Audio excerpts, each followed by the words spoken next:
It's been over a week now since the events we saw unfold at the Capitol, which has led to the arrests of multiple people all over the country. Those on the left have quickly discovered their hatred for political violence and labelled the events as a white supremacist coup by Trump and his followers. But new developments have shown that amongst the group that broke into the Capitol building was a left-wing BLM protester called John Sullivan. This unfortunate truth has caused a dilemma for those on the left who have dispatched the fact-checkers with haste as they attempt to sweep these revelations under the carpet. But it's okay. Mr. Sullivan was simply there to document the racists. You realise in about 2 minutes how ludicrous that claim is. But before we get onto that, just very quickly, as always, if you do enjoy our content, please do consider giving us a subscribe and a like. Comment down below, let us know what you think about this latest story because, well, it's brilliant, isn't it? It's hilarious the way it's panned out over the last week. So I'm going to jump into this. This is from Fox News. So left-wing activist charged in Capitol riot after saying he was just there to document. John Sullivan told Fox News that last week that he regularly attends and takes videos at protests. A left-wing activist who told Fox News last week he'd followed a pro-Trump mob into the Capitol in order to document the siege is now the suspect of a criminal complaint in connection with its alleged participation, according to the US Justice Department. John Sullivan can allegedly be heard egging on protesters in video he provided to the FBI, according to a federal criminal complaint. He has also shared a video on his YouTube and Twitter accounts under the pseudonym Jane Nax. He was charged Thursday in federal court in Washington after being arrested by the FBI. He remains in custody in Tualatin County in his home state of Utah on a U.S. Marshals Service hold request. James Sullivan, the man's brother, told Fox 13 News that he gave tips about his brother to Salt Lake City FBI. James Sullivan said that he found out his brother was at the Capitol when friends posted pictures online. And these are the quotes in question. You can go and see the videos. We'll leave the links in the description as always. And you can you see this for yourself, hear it for yourself, I should say. This is what he said. You can hear him saying in the videos, he says, we've got to get this shit burnt down. It's our house, motherfucker. And this was according to an affidavit signed by FBI Special Agent Matthew Fogler. He said he'd been in the Capitol during the riot, entering through a broken window while wearing a ballistic vest. As protesters climbed over the wall near the Capitol entrance, he allegedly claimed in the video, "You guys are fucking savage, let's go." There's so many people, Sullivan's voices can be heard saying as the camera shows a large group of people making its way towards the building. "Let's go, this shit is ours, fuck yeah, I can't believe this is reality, we accomplished this shit." I think the key quote there being that he is trying to encourage people to burn the Capitol building down. So what how do you see this? Is this a man, an innocent bystander, merely documenting, the actions of these savage racists, white supremacists, or is he maybe inciting violence? Well, I wouldn't say he's too innocent, Ryan, and there's probably no surprise there.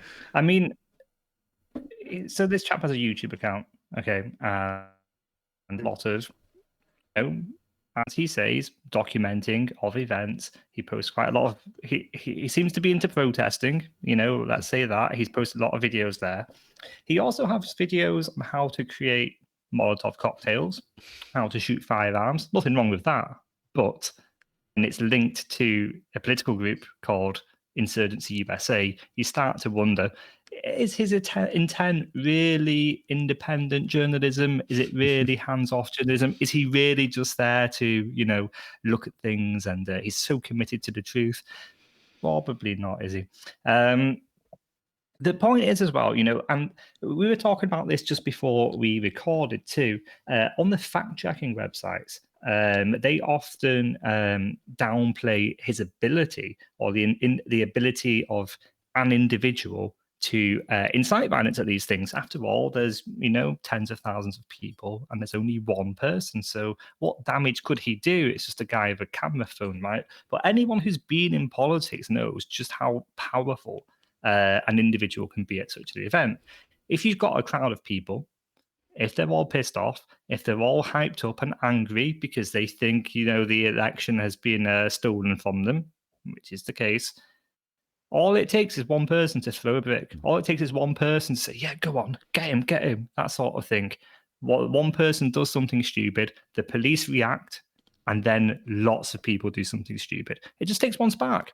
So, he, and I think we'll come to this later too, but he was there when Ash Babbitt was shot.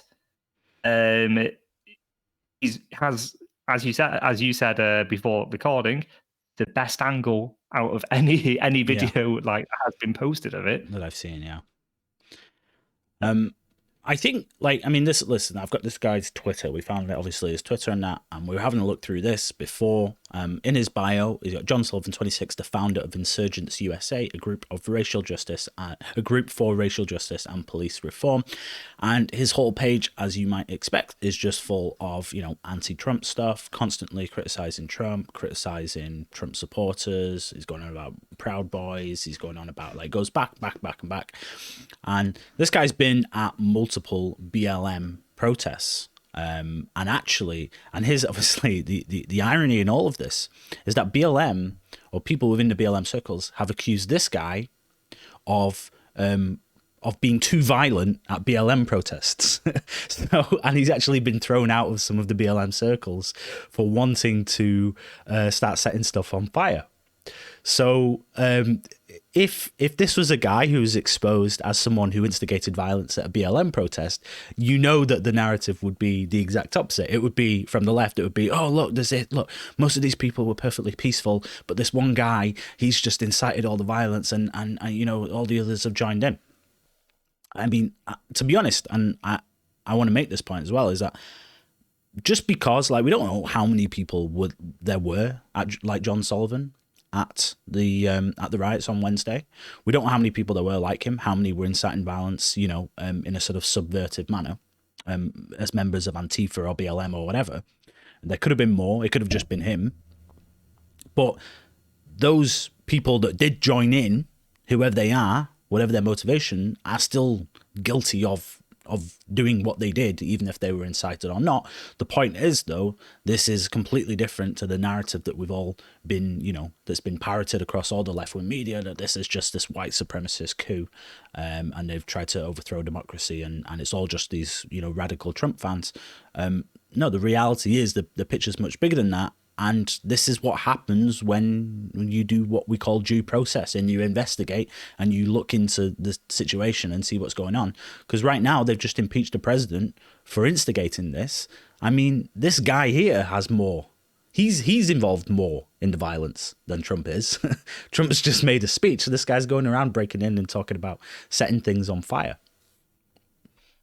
Yeah, absolutely. And there just seems to have been, like, as you say, the loss of due process, because at the moment what happens is the Democrats, or the first left-winger to make the case, creates the narrative, and then everybody else follows it like sheep almost.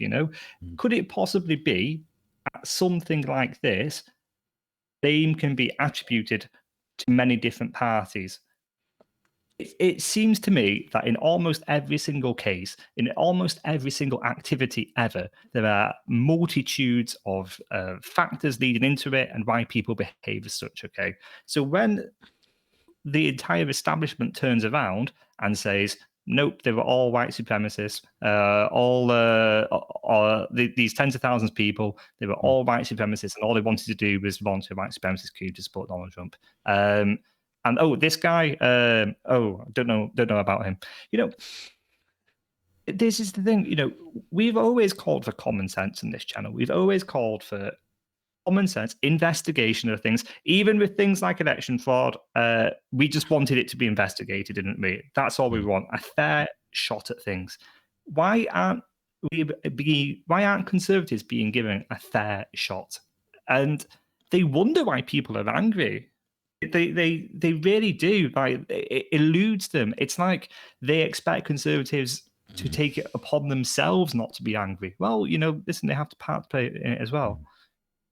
Yeah, and this for me as well as the cherry in the cake. You mentioned it before. I found this when we were kind of looking for more information about this guy and just some of the kind of media surrounding it. And this is from PolitiFact, right? So they say, left-wing activist John Sullivan incited the insurgents of the US Capitol, mostly false. And I'm not going to read the whole thing, but here's basically the way that they summarize it. John Sullivan, an activist from Utah, joined supporters of President Donald Trump, who stormed the US Capitol on January 6th. He said he was trying to document what happened. There is no evidence that Sullivan incited the insurgents alone amid a crowd of thousands. Video he uploaded online shows his perspective as he filmed. Sullivan denied any affiliation to the broad Antifa coalition, although he has posted related hashtags on his Twitter accounts.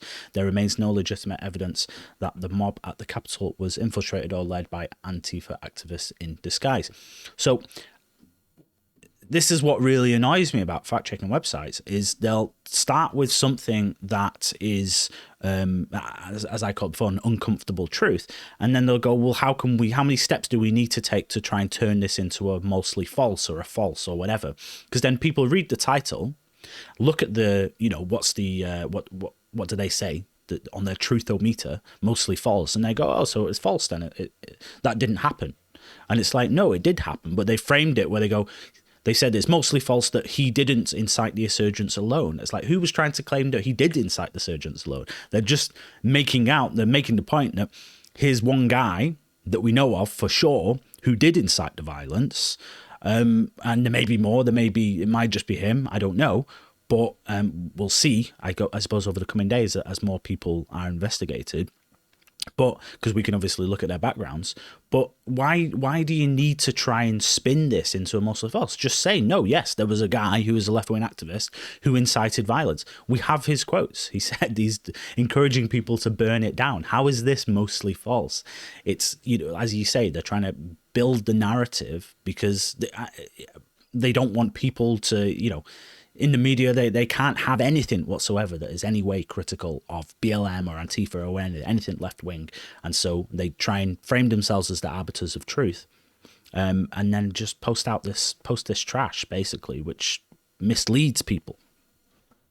Absolutely. And to illustrate your point, I mean, if you look at the second part of it where it says there's no evidence that Antifa infiltrated or led the mob, well, Antifa doesn't have a list of membership. The last time I checked, it doesn't have it's not a registered company or something.